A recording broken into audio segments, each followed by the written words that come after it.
From America's heartland, this is GJRB, Clinton, Iowa. The following is a GJRB podcast presentation. Now, GJRB turns back the clock to bring you radio the way it used to be. Back to the days when radio ruled the living room. This is Radioland. On this edition of Radioland, they believed it was happening. A Mars invasion, the end of life as we know it. But in reality, it was just a radio program. You have to wonder if this was reality radio, a peek into the future of someone of making our program sound so real that even a Mars invasion was mistaken for reality. Tonight, GJRB's Halloween offering of the CBS Mercury Theater of the Air with Orson Welles in H.G. Wells' War of the Worlds. So let's go back to October 30th, 1938 on Radioland.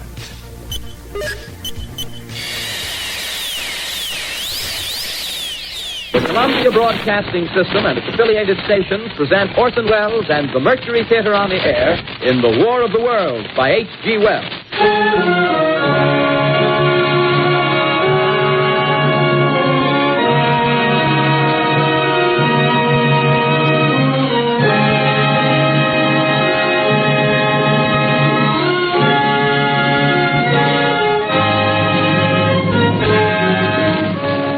Ladies and gentlemen, the director of the Mercury Theater and star of these broadcasts, Orson Welles. We know now that in the early years of the 20th century, this world was being watched closely by intelligences greater than man's, and yet as mortal as his own. We know now that as human beings busied themselves about their various concerns, they were scrutinized and studied, perhaps almost as narrowly as a man with a microscope might scrutinize the transient creatures that swarm and multiply in a drop of water. With infinite complacence, people went to and fro over the earth about their little affairs, serene in the assurance of their dominion over this small, spinning fragment of solar driftwood, which by chance or design, man has inherited out of the dark mystery of time and space. Yet across an immense ethereal gulf, minds that are to our minds as ours are to the beasts in the jungle, intellects, vast, cool, and unsympathetic, regarded this earth with envious eyes and slowly and surely drew their plans against us. In the 39th year of the 20th century came the Great Disillusionment. It was near the end of October. Business was better. The war scare was over. More men were back at work. Sales were picking up. On this particular evening, October 30th, the Crosley service estimated that 32 million people were listening in on radios. For the next 24 hours, not much change in temperature. A slight atmospheric disturbance of undetermined origin is reported over Nova Scotia, causing a low-pressure area to move down rather rapidly over the northeastern states, bringing a forecast of rain accompanied by winds of light gale force. Maximum temperature 66, minimum 48. This weather report comes to you from the Government Weather Bureau. We take you now to the Meridian Room in the Hotel Park Plaza in downtown New York, where you will be entertained by the music of Raymond Raquello and his orchestra.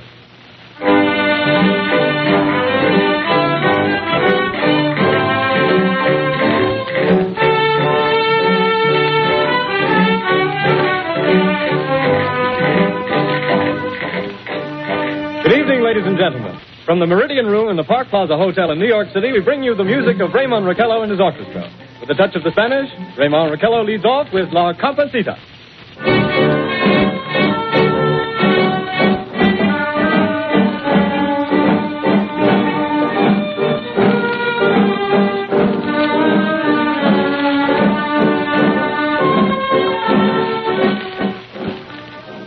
Ladies and gentlemen, we interrupt our program of dance music to bring you a special bulletin from the Intercontinental Radio News. At 20 minutes before 8 Central Time, Professor Farrell of the Mount Jennings Observatory, Chicago, Illinois, reports observing several explosions of incandescent gas occurring at regular intervals on the planet Mars. The spectroscope indicates the gas to be hydrogen and moving toward the Earth with enormous velocity. Professor Pearson of the observatory at Princeton confirms Farrell's observation and describes the phenomenon as, quote, like a jet of blue flame shot from a gun, unquote. We now return you to the music of Ramon Raquello playing for you in the Meridian Room of the Park Plaza Hotel situated in downtown New York.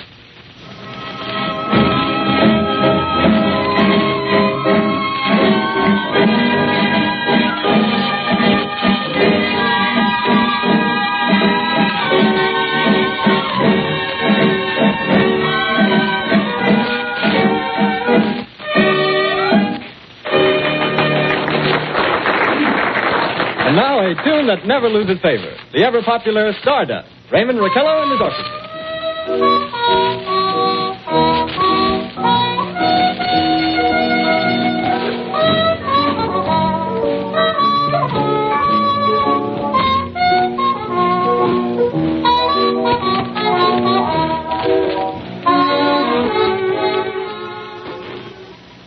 Ladies and gentlemen, following on the news given in our bulletin a moment ago, the Government Meteorological Bureau has requested the large observatories of the country to keep an astronomical watch on any further disturbances occurring on the planet Mars. Due to the unusual nature of this occurrence, we have arranged an interview with the noted astronomer, Professor Pearson, who will give us his views on this event. In a few moments, we will take you to the Princeton Observatory at Princeton, New Jersey. We return you until then to the music of Ramon Raquello and his orchestra.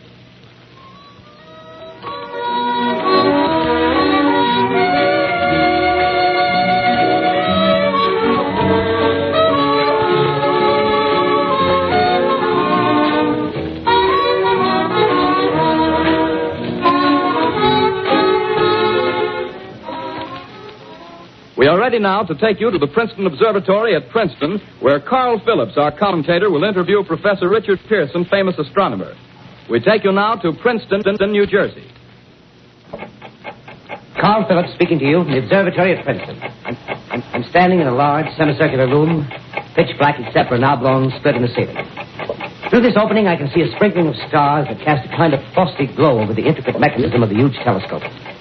The ticking sound you hear is the vibration of the clockwork. Professor Pearson stands directly above me on a small platform, peering through the giant lens. I'll ask you to be patient, ladies and gentlemen, during any delay that may arise during our interview. Besides the ceaseless watch of the heavens, Professor Pearson may be interrupted by telephone or other communications. During this period, he is in constant touch with the astronomical centers of the world. Professor, may I begin our questions? At any time, Mr. Phillips. Professor, would you please tell our radio audience exactly what you see as you observe the planet Mars through your telescope? Nothing unusual at the moment, Mr. Phillips. A red disk swimming in a blue sea. Transverse stripes across the disk.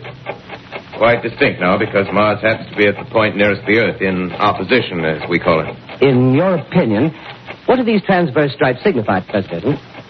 Not canals, I can assure you, Mr. Phillips. Although that's the popular conjecture of those who imagine Mars to be inhabited. From a scientific viewpoint, the stripes are merely the result of atmospheric conditions peculiar to the planet. Then you're quite convinced, as a scientist, that living intelligence as we know it does not exist on Mars? I say the chances against it are 1,000 to 1. And yet, how do you account for these gas eruptions occurring on the surface of the planet at regular intervals? Phillips, I cannot account for it. By the way, Professor, for the benefit of our listeners, how far is Mars from the Earth? Approximately 40 million miles. Well, that seems a safe enough distance. Just a moment, ladies and gentlemen. Someone has just handed Professor Pearson a message. While he reads it, let me remind you that we are speaking to you from the observatory in Princeton, New Jersey, where we are interviewing the world-famous astronomer, Professor Pearson. One moment, please. Professor Pearson has passed me a message which he has just received. Professor, may I read the message to the listening audience? Certainly, Mr. Phillips. Ladies and gentlemen, I shall read you a wire addressed to Professor Pearson from Dr. Gray of the Natural History Museum, New York. Quote, 9:15 p.m. Eastern Standard Time. Seismograph registered shock of almost earthquake intensity occurring within a radius of 20 miles of Princeton. Please investigate. Signed, Lloyd Gray, Chief of Astronomical Division. Unquote. Professor Pearson, could this occurrence possibly have something to do with the disturbances observed on the planet Mars? Hardly, Mr. Phillips. This is probably a meteorite of unusual size, and its arrival at this particular time is merely a coincidence.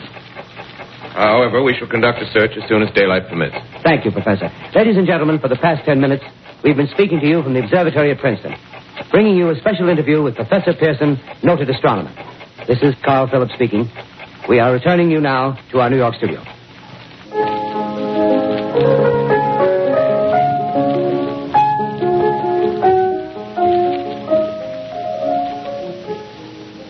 Ladies and gentlemen, here is the latest bulletin from the Intercontinental Radio News. Toronto, Canada. Professor Morse of Macmillan University reports observing a total of 3 explosions on the planet Mars between the hours of 7:45 p.m. and 9:20 p.m. Eastern Standard Time. This confirms earlier reports received from American observatories. Now, nearer home, comes a special bulletin from Trenton, New Jersey. It is reported that at 8:50 p.m., a huge flaming object, believed to be a meteorite, fell on a farm in the neighborhood of Grover's Mill, New Jersey, 22 miles from Trenton. The flash in the sky was visible within a radius of several hundred miles, and the noise of the impact was heard as far north as Elizabeth. We have dispatched a special mobile unit to the scene, and we'll have our commentator, Carl Phillips, give you a word picture of the scene as soon as he can reach there from Princeton. In the meantime, we take you to the Hotel Martinet in Brooklyn, where Bobby Millett and his orchestra are offering a program of dance music.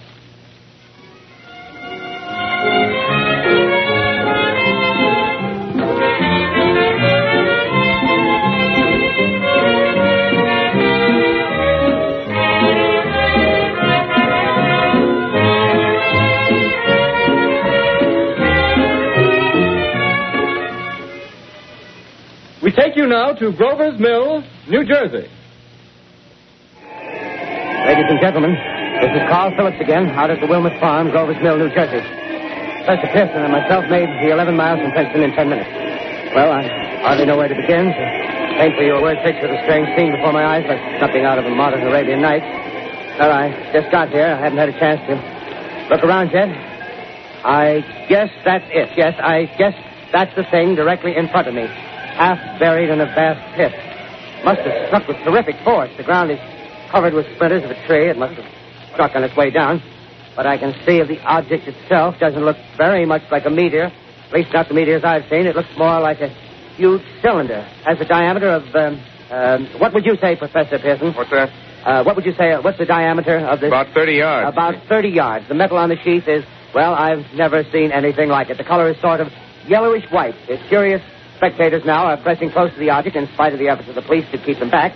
Getting in front of my line. Would you mind standing one side, please? While the police are pushing the crowd back. Here's Mr. Wilmot, owner of the farm here. He may have some interesting facts to add. Mr. Wilmot, would you please tell the radio audience as much as you remember of this rather unusual visitor that dropped in your backyard? A step closer, please. Ladies and gentlemen, this is Mr. Wilmot. Well, I was listening to the radio. Closer and louder, please. Pardon me? Louder, please, closer. Yes. I was listening to the radio and kind of drowsy. That professor fellow was talking about Mars, so I was half chosen and half... Yes, Mr. Wilmot, and then what happened? Well, as I was saying, I was listening to the radio, kind of halfway. Yes, Mr. Wilmot, and then you saw something. Well, not first off. I heard something. And what did you hear? A hissing sound like this. Kind of like a 4th of July rocket. Yes, then what? I turned my head out the window and would have sworn I was asleep and dreaming. Yes? I seen a kind of greenish streak and then zingo. Something smacked the ground, knocked me clear out of my chair. Well, were you frightened, Mr. Wilmot? Well, I ain't quite sure. I reckon I was kind of riled. Well, thank you, Mr. Wilmot. Thank you very much. You want me to tell No, that's quite all right. That's plenty. Ladies and gentlemen, you've just heard Mr. Wilmot, owner of the farm where this thing has fallen. I wish I could convey the atmosphere, the background of this fantastic scene. Hundreds of cars are parked in a field in back of us, and the police are trying to rope off the roadway leading into the farm, but it's no use. They're breaking right through. The car's headlights throw an enormous spotlight on the pit where the object's half buried. Now, some of the more daring souls now are venturing near the edge. The silhouettes stand out against the metal sheen. One man wants to touch the thing. He's having an argument with the policeman. Now, the policeman wins. Now, ladies and gentlemen, there's something I haven't mentioned in all this excitement, but it's becoming more distinct. Perhaps you've caught it already on your radio. Listen, please. Do you hear it? It's a curious humming sound that seems to come from inside the object. I'll move the microphone nearer. Here. Now, we're not more than 25 feet away. Can you hear it now? Professor Pearson? Yes, can you tell us the meaning of that scraping noise inside the thing? Possibly the unequal cooling of its surface. I say, do you still think it's a meteor, Professor? I don't know what to think. The metal casing is definitely extraterrestrial. Not found on this Earth. Friction with the Earth's atmosphere usually tears holes in a meteorite. This thing is smooth, and you can see its cylindrical just a minute. shape. Something's happening. Ladies and gentlemen, this is terrific. This end of the thing is beginning to flake off. The top is beginning to rotate like a screw, and the thing must be hollow. He's moving. Keep back there. Keep those men back. Keep those idiots back.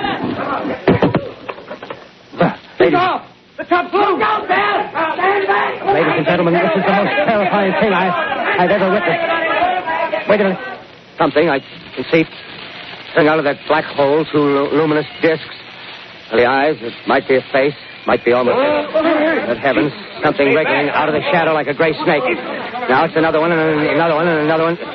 They look like tentacles to me. Oh, yeah, I can see the thing's body. Now it's large as a bear. It glistens like wet leather, but that face, ladies and gentlemen, it's indescribable. I can hardly force myself to keep looking at it. It's so awful. The eyes are black, and they gleam like a serpent. The mouth is kind of V-shaped with saliva dripping from its rimless lips. It seems to quiver and pulsate, and the monster, or whatever it is, can hardly move. It seems weighed down by possibly gravity or something. The thing's rising up now, and the crowd falls back. There seems plenty. The most extraordinary experience, ladies and gentlemen. I can't find words.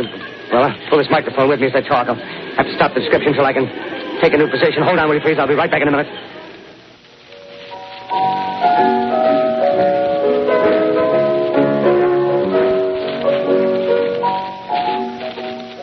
We are bringing you an eyewitness account of what's happening on the Wilmuth Farm, Grover's Mill, New Jersey.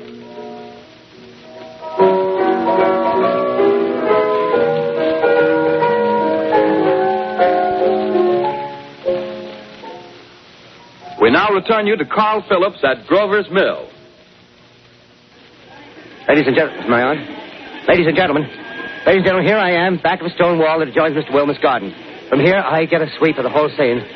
I'll give you every detail as long as I can talk and as long as I can see. More state police have arrived. They're drawing up a cordon in front of the pit. About 30 of them.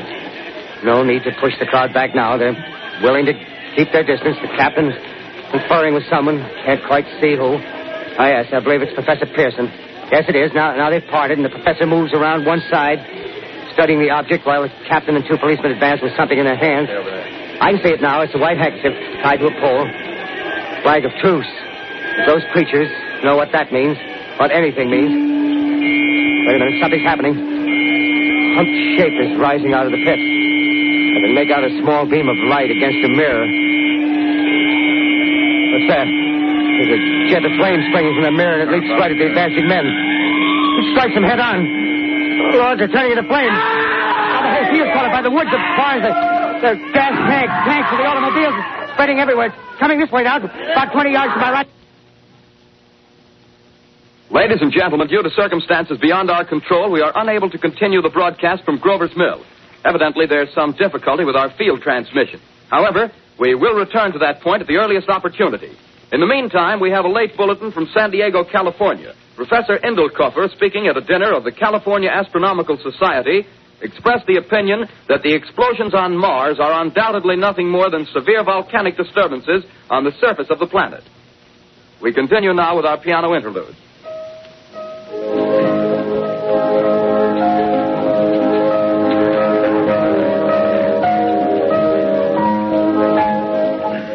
Ladies and gentlemen, I've just been handed a message that came in from Grover's Mill by telephone.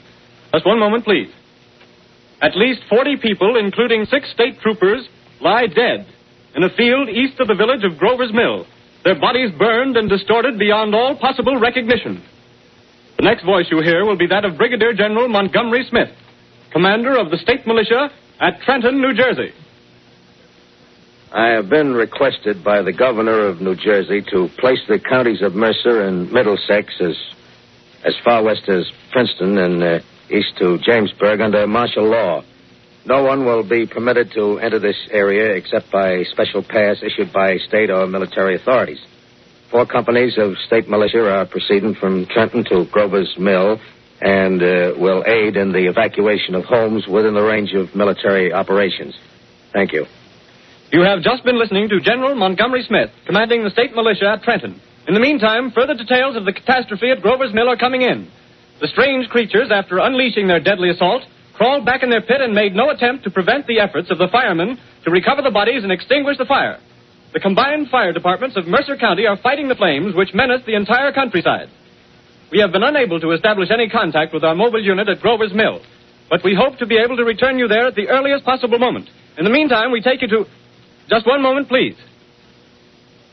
Ladies and gentlemen, I have just been informed that we have finally established communication with an eyewitness of the tragedy. Professor Pearson has been located at a farmhouse near Grover's Mill, where he has established an emergency observation post. As a scientist, he will give you his explanation of the calamity. The next voice you hear will be that of Professor Pearson, brought to you by direct wire. Professor Pearson. Of the creatures in the rocket cylinder at Grover's Mill, I can give you no authoritative information, either as to their nature, their origin, or their purposes here on Earth. Of their destructive instrument, I might venture some conjectural explanation. For want of a better term, I shall refer to the mysterious weapon as a heat ray. It's all too evident that these creatures have scientific knowledge far in advance of our own. It's my guess that in some way they are able to generate an intense heat in a chamber of practically absolute non-conductivity. This intense heat they project in a parallel beam against any object they choose by means of a polished parabolic mirror of unknown composition, much as the mirror of a lighthouse projects a beam of light. That is my conjecture of the origin of the heat ray. Thank you, Professor Pearson. Ladies and gentlemen, here is a bulletin from Trenton. It is a brief statement informing us that the charred body of Carl Phillips has been identified in a Trenton hospital. Now here's another bulletin from Washington, D.C. The Office of the Director of the National Red Cross reports 10 units of Red Cross emergency workers have been assigned to the headquarters of the state militia, stationed outside of Grover's Mill, New Jersey. Here's a bulletin from State Police, Princeton Junction. The fires at Grover's Mill and vicinity are now under control. Scouts report all quiet in the pit, and there is no sign of life appearing from the mouth of the cylinder. Now, ladies and gentlemen, we have a special statement from Mr. Harry McDonald, Vice President in charge of operations. We have received a request from the State Militia of Trenton to place at their disposal our entire broadcasting facilities.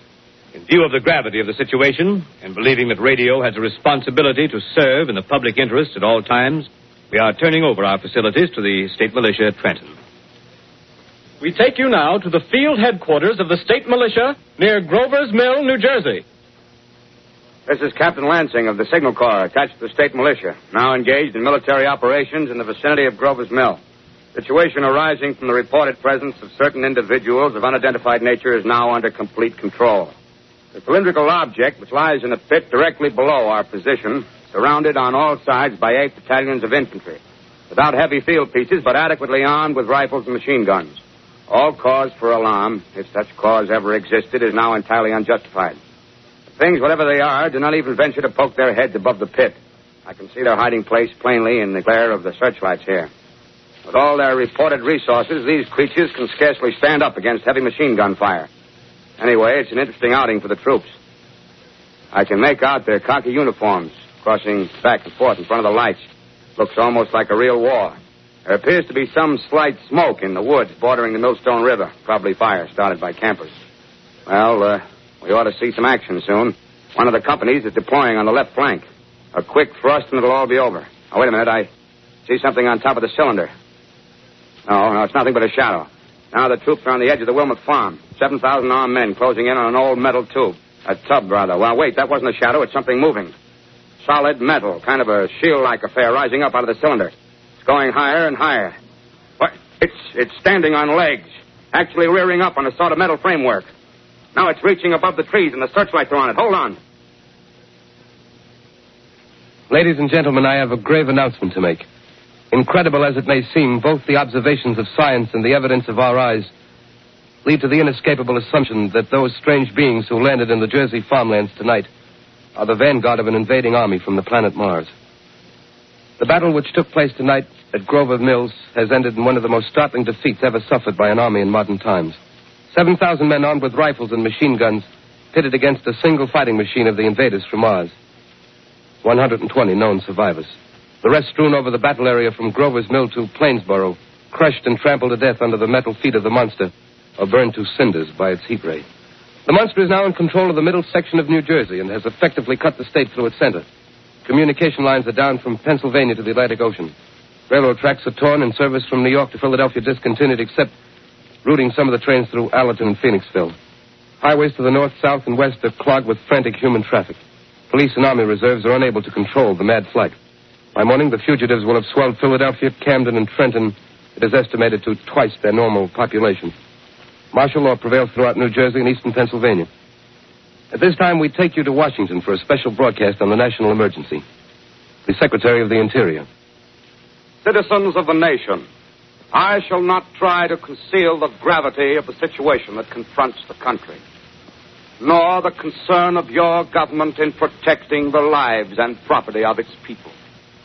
However, I wish to impress upon you, private citizens and public officials, all of you, the urgent need of calm and resourceful action.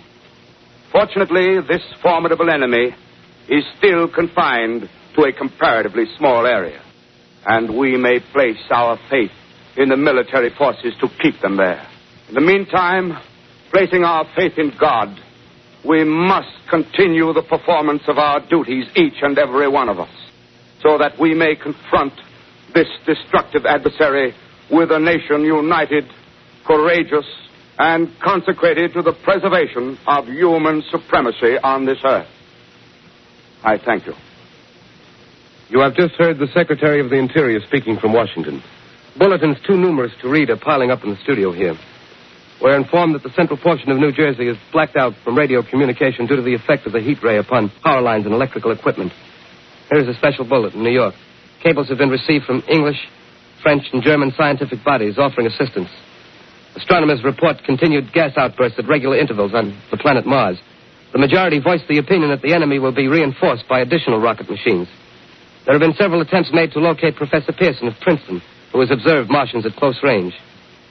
It is feared he was lost in the recent battle. Langham Field, Virginia. Scouting planes report 3 Martian machines visible above treetops, moving north toward Somerville with population fleeing ahead of them. The heat ray is not in use, although advancing at express train speed. Invaders pick their way carefully.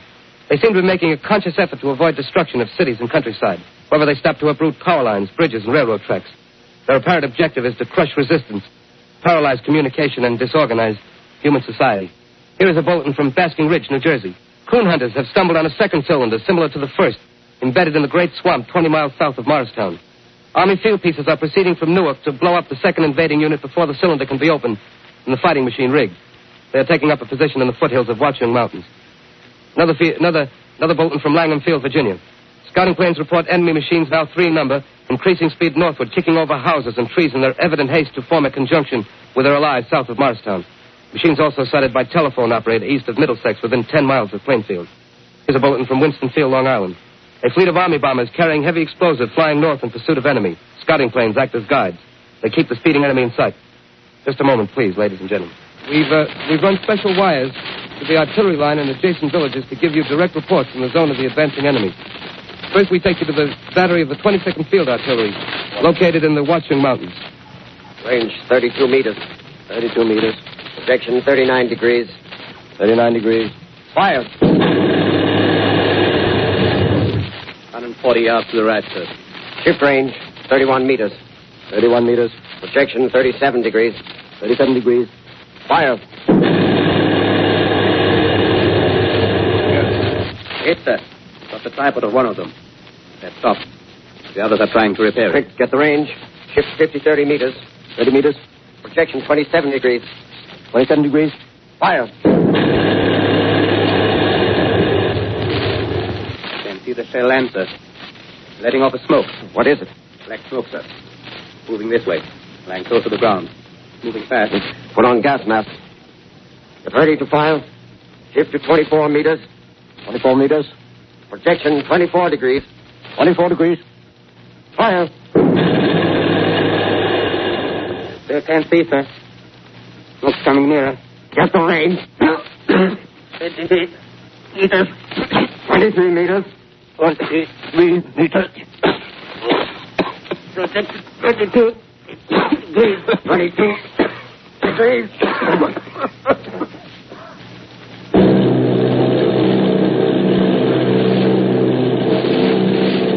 Army bombing plane B-843 off Bayonne, New Jersey. Lieutenant Vogt, commanding 8 bombers, reporting to Commander Fairfax, Langham Field. This is Vogt reporting to Commander Fairfax, Langham Field.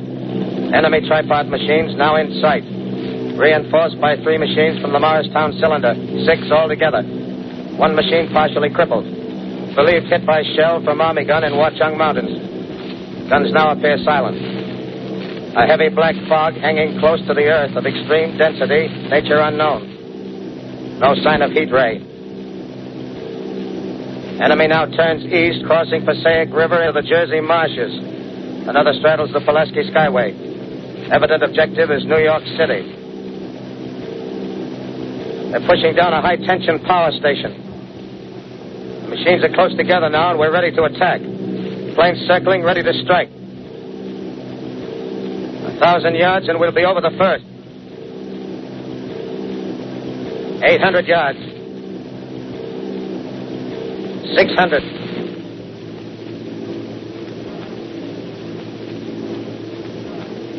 400.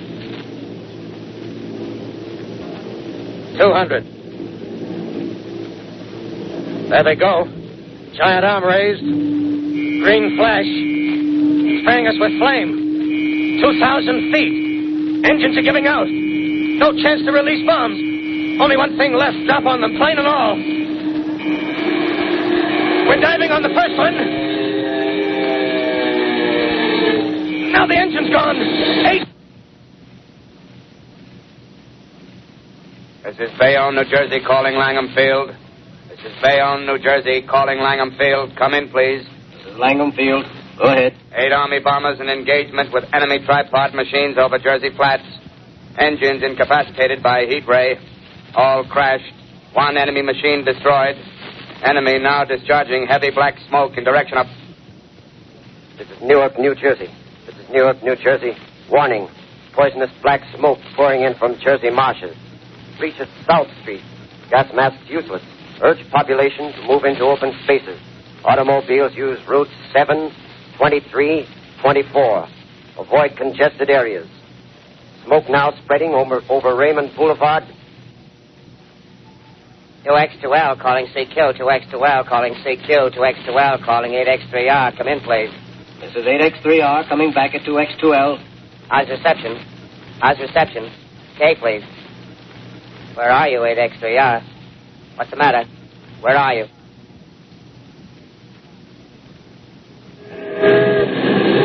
I'm speaking from the roof of Broadcasting Building. I'm speaking from the roof of Broadcasting Building, New York City. The bells you hear are ringing to warn the people to evacuate the city as the Martians approach. Estimated in the last 2 hours, 3 million people have moved out along the roads to the north. Hutchison River Parkway is still kept open for motor traffic. Avoid bridges to Long Island, hopelessly jammed. All communication with Jersey Shore closed 10 minutes ago. No more defenses. Our army is wiped out. Artillery, Air Force, everything wiped out. This may be the last broadcast. We'll stay here to the end. People are holding service here below us in the cathedral.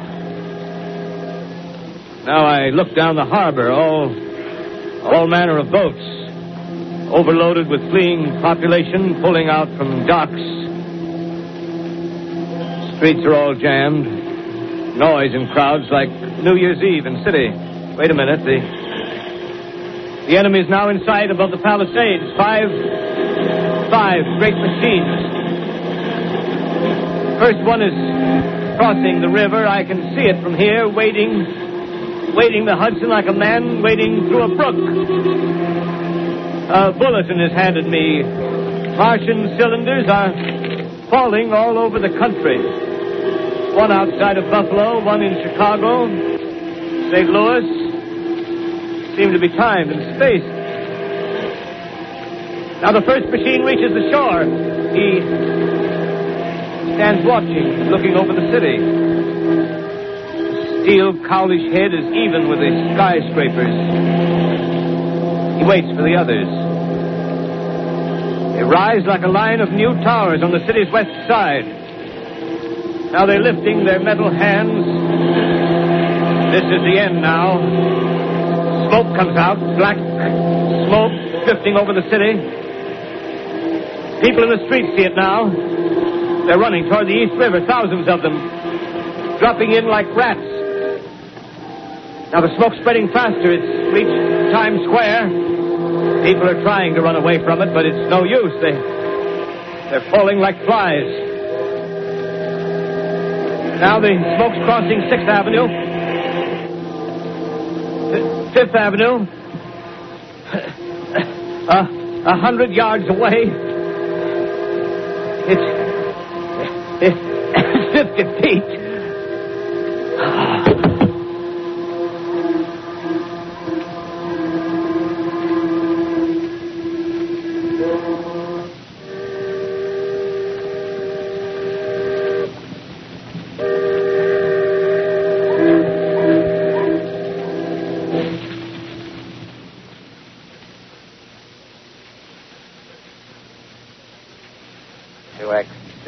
Calling CQ.